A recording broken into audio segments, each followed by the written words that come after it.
اگر آپ بیٹھے بیٹھے بلا وجہ ہاتھ پاؤں ہلاتے رہتے ہیں تو آپ ذہنی انتشار کا شکار ہیں۔ زیادہ کھانے والے اکثر بیمار رہتے ہیں اور ان کا دماغ عام لوگوں کی نسبت بہت کم چلتا ہے۔ زیادہ سونے کی عادت آپ کی زندگی کو تباہ و برباد کر سکتی ہے۔ نفسیات کہتی ہے جو لوگ 8 گھنٹے سے زیادہ سوتے ہیں ان کو دل کا مرض ہونے کا خطرہ 23% زیادہ ہوتا ہے۔ کسی بھی غم میں رونا بہتر ہوتا ہے کیونکہ یہ غم آزاد کرتا ہے اور دل کا بوجھ کم کرنے میں مددگار ثابت ہوتا ہے۔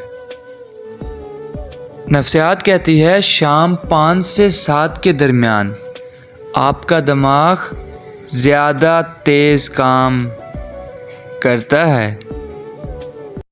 جن لوگوں نے کام کے لیے کوئی ٹائم مقرر کیا ہوتا ہے وہ مشکل سے مشکل کام بھی اپنے مقررہ وقت سے پہلے کرنے کی صلاحیت رکھتے ہیں۔ عموماً دیکھنے میں آیا ہے کہ ایک بہت اچھے انسان کی فیملی اس شخص کی قدر نہیں کرتی جو دوسرے لوگ بہت زیادہ کرتے ہیں۔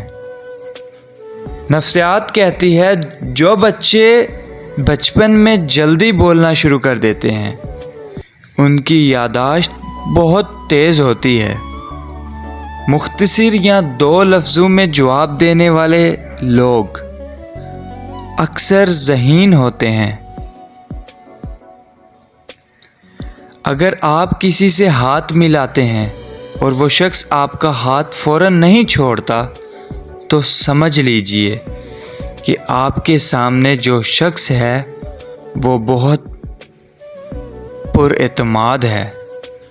کوئی بھی دوستی جو 16 سے 28 سال کے درمیانی عمر میں ہو تو اس دوستی کے زیادہ دیر بنے رہنے کا امکان زیادہ ہوتا ہے۔ خواتین زیادہ تر گہری آواز والے مردوں کو ترجیح دیتی ہیں کیونکہ وہ زیادہ پر اعتماد اور غیر جارحانہ نظر آتے ہیں۔ سو گائز کیسی لگی میری ویڈیو کمنٹ سیکشن میں ضرور بتائیے گا۔ ویڈیو اچھی لگی ہو تو ویڈیو کو لائک ضرور کر دیجیے گا۔ مزید ایسی ویڈیوز دیکھنے کے لیے میرا یوٹیوب چینل فیضان رائٹ 04 کو سبسکرائب کر دیں۔